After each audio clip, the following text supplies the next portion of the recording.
Hello, I'm Chris Fraze, and I'm an occupational therapist at the Rehab Center for Children. I'll be your presenter for today. So we have typically been beginning these presentations with a mindful moment as a way to provide a brief moment to gather your thoughts and let go of any of the stressors of the day before engaging in new learning.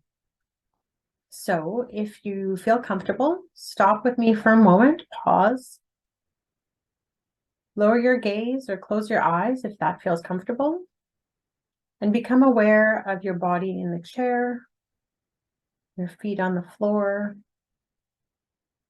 maybe your hands in your lap. Take a couple of deep breaths, breathing in through your nose and out through your mouth. Notice the air flow in through your nostrils, the coolness, and the warmth of the air coming out past your lips. Allow yourself to settle and arrive here in this moment. Take one more deep breath in through your nose and out through your mouth. And then open your eyes. This pausing is something that you can do at any time to help yourself settle and be present in the moment. It's a form of self-care, and so we are trying to practice it as parents. We all need to take those moments of self-care when we can, because raising children is busy, and so we just wanted to give that opportunity to you as we're about to begin this presentation. Before going any further, I want to acknowledge that the Rehab Center for Children is located on Treaty 1 territory, the ancestral lands and traditional territories of the Anishinaabe, Innuak, Ithiniwak, Dene Sulin, Anishinaabe, Inuit, Dakota, and Nakota peoples, and on the homeland of the Red River Métis Nation. We acknowledge that our water is sourced from Shoal Lake 40 First Nation on Treaty 3 territory.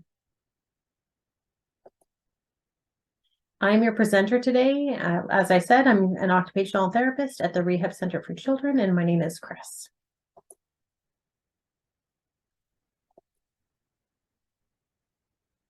So each of these presentations in the series is based off of the CanChild framework, our favorite words of child development. It was developed by Dr. Rosenbaum and his colleagues, and this framework really is a holistic model that considers the child at the center of it and focuses on their ability to participate in the activities that are meaningful to them. It includes 6 words that begin with F, and there is a handout available on the website if you would like to have a physical copy of this framework, and it is accompanied by the words, the descriptions of each of the words as well. For now, I'll go through them with you. We start with family. You as the family know your child the best. You are their advocate, and we as healthcare providers need to listen to you, talk to you, listen to your priorities, and respect them. Your child trusts you, and we need to do the same. Function. So this word focuses on children as they develop, learn to do things in different ways, and that's okay. The words attached to this one is, I might do things differently, but I can do them. How is not important. Please let me try. Then we have fitness. We all need to stay active to be fit and healthy, and that includes our kids. So supporting them to find ways that they enjoy to stay healthy and active is an excellent way to support their development. Then we have friends. Having childhood friends is important, and so offering them opportunities to spend time with their peers and build relationships with their peers can support that goal of building friendships. Fun. Childhood is all about fun and play. This is how children learn best. And so it's our job to offer them opportunities and access to activities that they find fun. And then future. We all have hopes and dreams for our kids, and we want them to be able to participate in the communities that are meaningful to them. And those hopes and dreams can be for tomorrow, for next week, for 3 months down the road, or years down the road. We want to consider what your goals for them are and what their goals are, and support them to work towards them.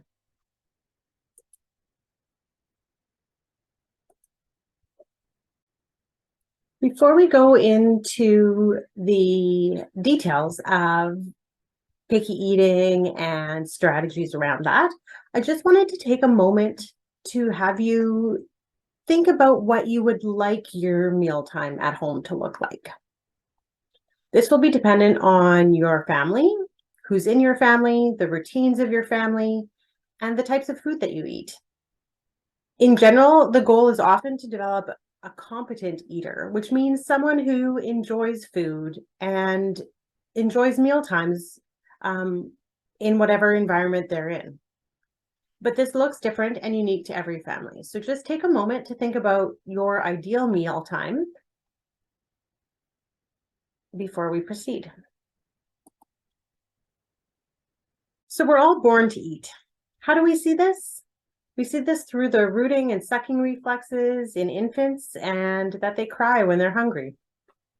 We see this in older children, and the picture here on the slide of children opening their mouths when they see food coming, or intently watching as others are eating or preparing food. Throughout the presentation, we're going to look at how our relationships together as a family around feeding and eating play a role in trying new foods, and what roles each of us can play to make for happier eaters and meal times.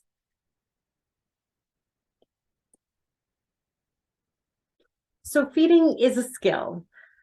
Learning to eat table foods or grown-up foods is a new skill, just like learning to crawl or walk or ride a bike or talk. So with learning new skills, it takes trial and error, it takes practice, and some children do things in a different order or in a different way. So typically, infants move from breast or bottle feeding to a puree type food, and then to maybe lumpier purees, and then to table foods. But not all kids do that, and not all cultures feed children that way. Some move straight to soft table foods or pre-chewed foods that the parent gives them. Each culture and family does things a little bit differently, and each child actually will do things a little bit differently. Your child might not like the smooth purees and may need more texture, or your child may not like lumpy lumps in their purees and would rather just have a soft, solid piece of food. So this brings us back to the function in our favorite words of every child will do things a little bit differently. It's not important exactly how they do it, but it's important that we offer the opportunity for them to try. We are born with the innate ability to know how much food our body needs to grow. And so as long as children are growing along the expected growth curve, or within those parameters within that growth curve, we need to trust that they will take in enough food to sustain their growth. There are the rare exceptions where there's medical complexities involved, in which case you need to consult with your healthcare team about that. But typically, when we're talking about picky eating, children will take in enough calories to continue their growth trajectory, and we need to trust that they will do that. We'll talk a little bit more about that later on when we talk about the child and parent responsibilities. And finally, practice. Practice, practice, practice. We need to remember that learning to eat new foods is a new skill, just like other milestones. And remind yourselves that this can take lots of practice or exposure to those new foods and repetition before children will actually accept it. Sometimes we talk about multiple exposures, and I've read different numbers, but 20, 30, 40 exposures sometimes before a child will accept something. So those exposures can relate to us smelling it, seeing you prepare it, tasting it, touching it, allowing it on their plate. It doesn't have to be exposures into their mouth. It just is offering the opportunity for them to become familiar with the food and for it to become a familiar food for them. So we want to remember that we're offering the opportunities for kids to be exposed to the different foods. And then we'll talk about where those responsibilities lie in a couple slides. So we'd like to set our children up for success when they're eating. And sometimes that includes being a bit of a detective. We'll talk about that a couple times during the presentation. But in this case, what do you notice about how your child participates in the mealtime routine or responds to new or unfamiliar foods? Think about the foods that they accept and the ones that they don't. Do they have some similarities? Looking at what's happening now and what might be influencing a child can help us figure out where to go for the next steps. So some things to think about are your child's past experience with foods. Have they had some illnesses that have been associated with growing up that maybe make them hesitant to fill their tummy too much? Have they been drinking a lot of milk? Do they drink their milk before their meal starts or have regular milk intake between meals? Have they had an opportunity to practice feeding themselves and experiencing new foods? Sometimes when we have older siblings, they can be very helpful, which then take the opportunity for the younger child to practice away because they don't have to experience the learning in the same way. So each of these things are just some things to think about, and we'll talk about some strategies as the presentation progresses.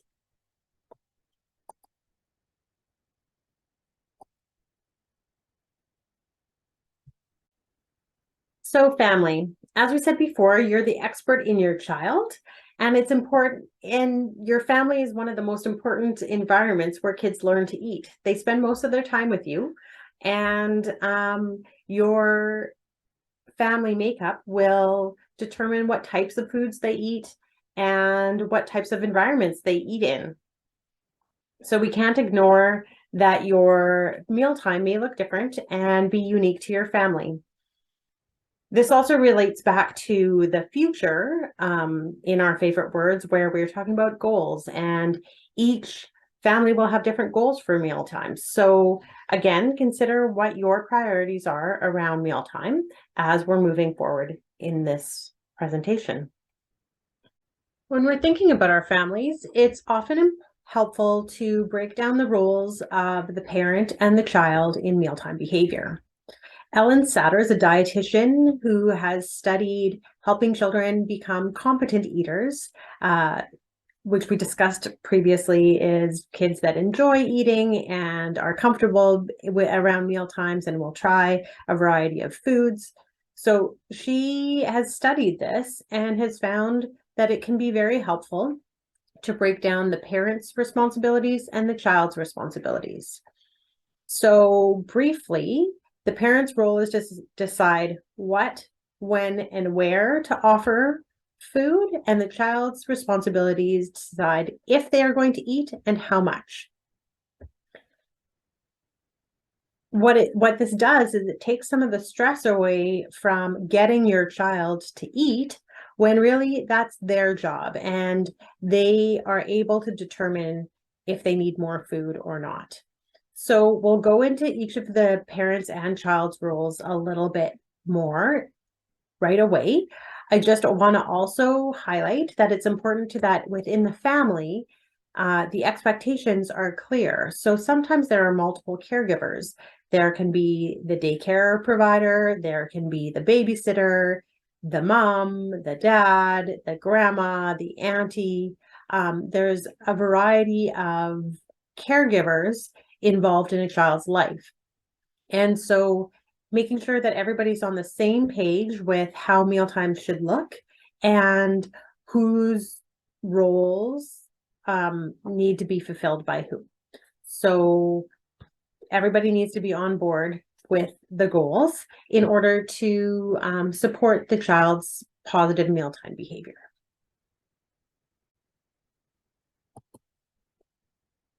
So the parent's role. The parent's job is to support healthy eating.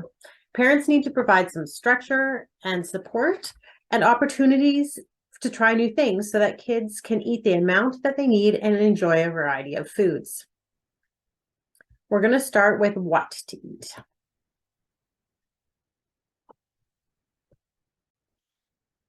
So the what of parent responsibilities. To support healthy eating, parents need to provide some structure, support, and opportunities so that children can eat the amount of food that they need and enjoy a variety of foods. Parents prepare the meals and should decide what is offered. When children are still learning to try new foods, it can be stressful if there are no familiar foods available. So how do you do this without becoming a short order cook? Well, you can try to balance a few familiar foods as well as some new or not yet accepted foods within the meal plan. So make one menu, which includes a familiar food to your child and some unfamiliar foods. Just as a reminder, you can still match the food to the child's skills. So cutting up or blending or offering whole pieces depending on your child's age and skills.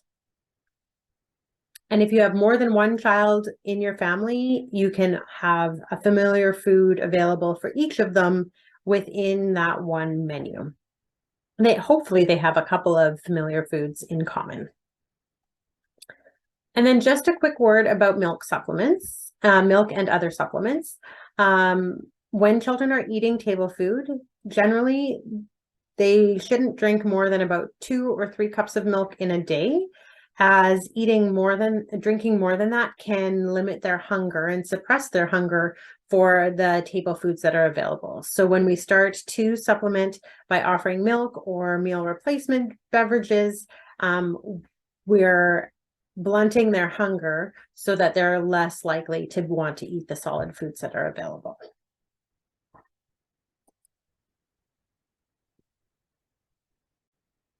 Routine is another important aspect of mealtime. When meals are more predictable, hunger cues can help children and adults know when they are hungry and when to accept food. We can lower stress by providing predictable meals so that children can anticipate and trust that another meal is coming. So generally 3 structured meals and 2 snacks between those meals is a fairly typical routine for kids. Between meals, if they're thirsty, offering only water.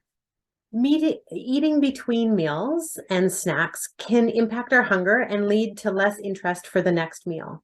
So kids learn to kind of hold out, as I was talking about before, for something different if they learn that they can get food between meals and snacks.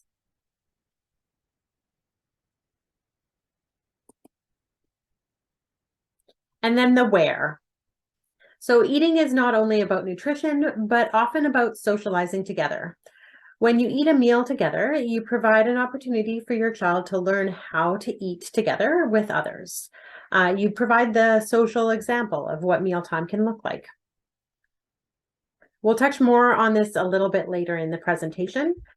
So the child's role. The child's responsibility is to decide how much to eat and whether to eat what's presented. This links back to the idea that we're all born with the skill of knowing how much our bodies needs. This is different for all of us. If your child is growing as expected, we need to trust that they will take in the amount that they need. If you are concerned about growth, ask your doctor or healthcare provider to monitor weight for specific and offer specific strategies. What happens when parents control how much or how little food a child takes? This can disrupt the child's own natural regulation of food intake. So the strategies here are children can choose what and how much of each of the foods that they eat from their plate. They can respectfully decline or choose not to eat certain foods if there are foods that they don't like. Sensory preferences may play a big part here. And so we want to consider offering foods that meet those sensory preferences if we notice them. Consider temperature, proximity to other foods. Were they touching on the plate? That can be a big problem for some kids. The texture of the food, crunchy, toasted, soft, is it slimy, or do they think it's slimy? Are they using their fork or their fingers to feed themselves? Having those utensils can sometimes help with some of those issues with the feel of the food on their fingers. See if you notice patterns in their preferences and consider how to support these preferences. Some things to think about are breaded meat or breaded chicken, for example, versus a plain chicken breast, or stew, or baked or boiled vegetables, raw or cooked steamed vegetables. These different preparation techniques can support kids to try things that they previously had declined because they were too crunchy, too soft, or just didn't look appetizing to them at the time. One other strategy in this area is to consider serving food family style, where everybody serves themselves.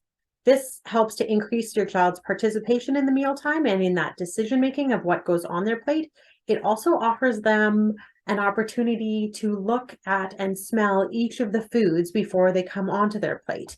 So in passing the dish, even if they say no thank you, they are still given the opportunity to be exposed to that food. And remember, we talked about multiple exposures being needed to accept some foods. So just one more bite. It's really tempting when we are wanting our kids, when we notice that they haven't taken very much that day, to just try and encourage them to have just one more bite. But there are some risks with this. Having a negative experience with food can be very powerful and can stick with children for a long time. Respecting our child's choices to try something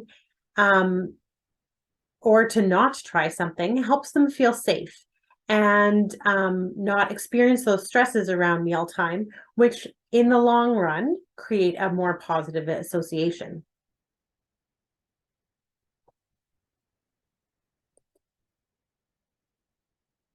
And so now we're going to move on to fun. So food and fun. We're all motivated to try something new when we feel like we're being supported and are enjoying ourselves. Children especially experience greater leaps and bounds in learning when they're not stressed, but instead experiencing fun. This is where we see the growth. And sometimes it's that just right challenge. It's fun and it's just on the edge of their set of experiences or skill set, and they're willing to go that one step further in the moment when they're experiencing fun. So what are some ways that we teach children and in a fun way? Well, we teach the alphabet through songs. We make up silly stories. We model behavior. We use our imagination together. Remembering that eating new foods is a learned skill, we can apply some of these same ideas to make it fun.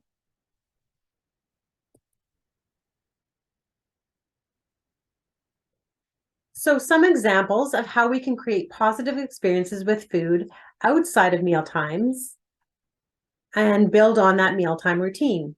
Sometimes taking the pressure away from eating the foods allows kids to have a more positive interaction with it. And they might be something that they're then willing to try later on at the table. So we can think about helping at the grocery store, helping put the foods in the bag, picking which apples you're going to bring home.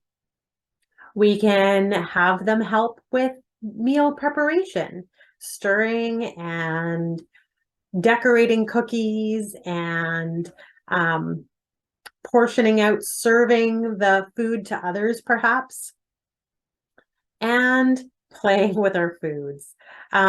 We can cut foods into different shapes. We can have special dips, and offering those opportunities to just explore in non-food ways, as well as in preparing the foods, can just give those extra sensory experiences and memories so that the child at mealtime may enjoy giving it a shot.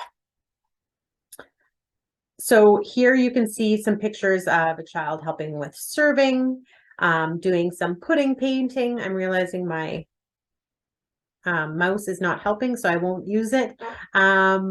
You can see some pasta stamps, driving dump trucks through alphagettis. So there's a variety of different ways that we can incorporate play with food, and just trying to be creative about what things your child may have an interest in and can help them engage with the food. So I realized that this last set of suggestions about playing with your foods, making potato stamps or spaghetti art, and not eating the food can be a challenge for families that are already struggling to find enough food to feed their families. So I want to reassure you that if you aren't able to do that in your family, that's okay. We have other ways to help children engage with food when they aren't eating it, like helping at the grocery store and helping to prepare foods, as I mentioned earlier. I also wanted to draw your attention to some of the resources next to the link for this presentation. We've put them there for the reason that some families aren't able to get enough food in their homes, and so there may be some resources in there that can support you. I also wanted to mention that if your child attends a daycare program or a preschool program or a drop-in program in the community, some of them have snack programs that will be an option for your child, but they also may be able to facilitate some food-based play if they know that that would be helpful for your child and your family. So things like potato stamps or food art might be able to be possible in that setting without you having to use your own supplies. Please reach out to some of the resources should you need them.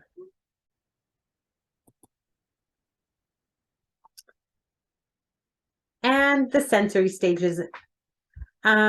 So we all learn to experience and accept new foods by exploring them with each of our senses. And I talked a little bit about this earlier.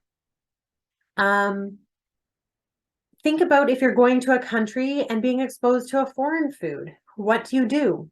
First, you may not want to try it. It may look different. But once you've taken a look at it and maybe smelled it or seen someone else enjoying it, you may try it. You may take it onto your plate, or you may bring it closer so you can smell it. Each of those ways are ways that you can engage with the food before you decide if you're going to take a bite of it and swallow it. The same thing goes for kids. They experience all of those steps when they are trying a new food. The more positive exposures a child has had with a food, even if they're not eating it, the more likely they are to move to that next stage. So from looking it, touching it, smelling it, maybe tasting it, and then eventually eating it. So when your child picks up the food off their plate and then puts it down and says, no, thank you, that's a success because they were willing to touch it.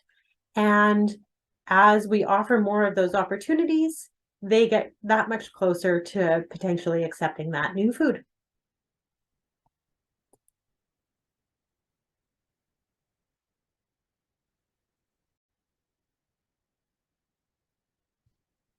So although eating is an important part about breakfast, lunch, and dinner, mealtimes are also where people come to socialize and be together.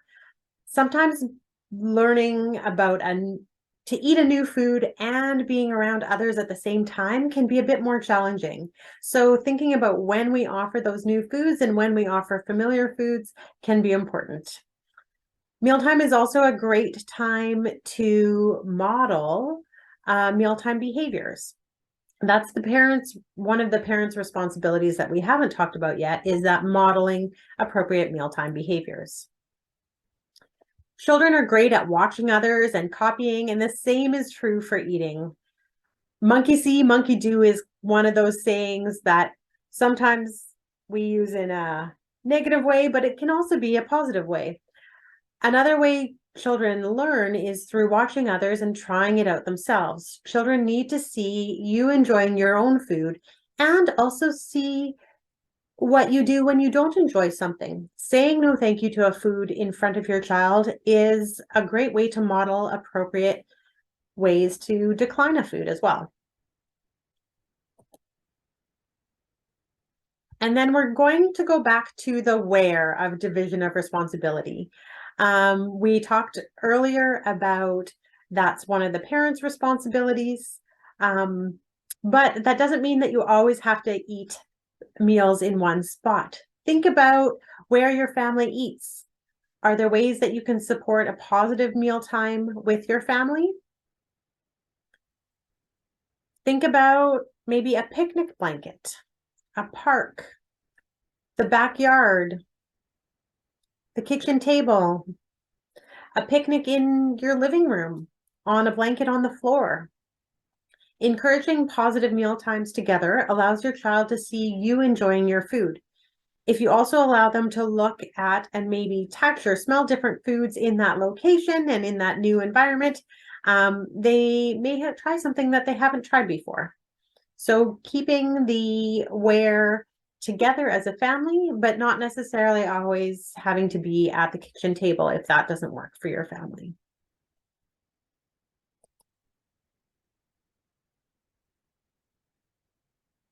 And fitness. So the foods that we eat are the building blocks for our bodies. They provide us energy to participate in the environment. And so we want to choose healthy foods as parents for our kids, the what of the parents' responsibilities. But that doesn't mean you can't also offer treats on occasion as well.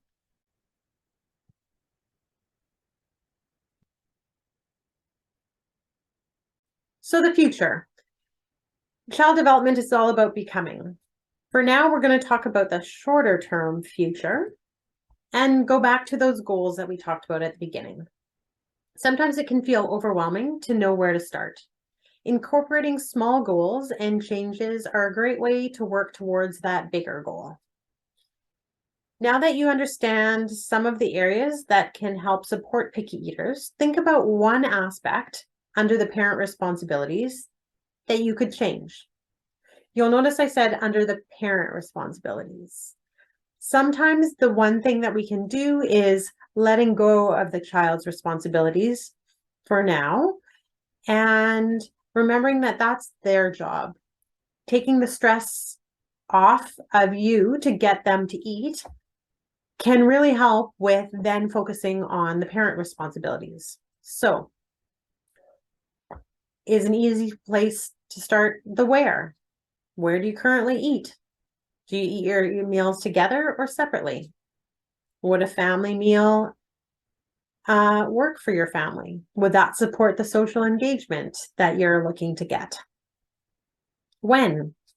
Do you have 3 meals a day? Do you have snacks? Or does your child graze and is food always available?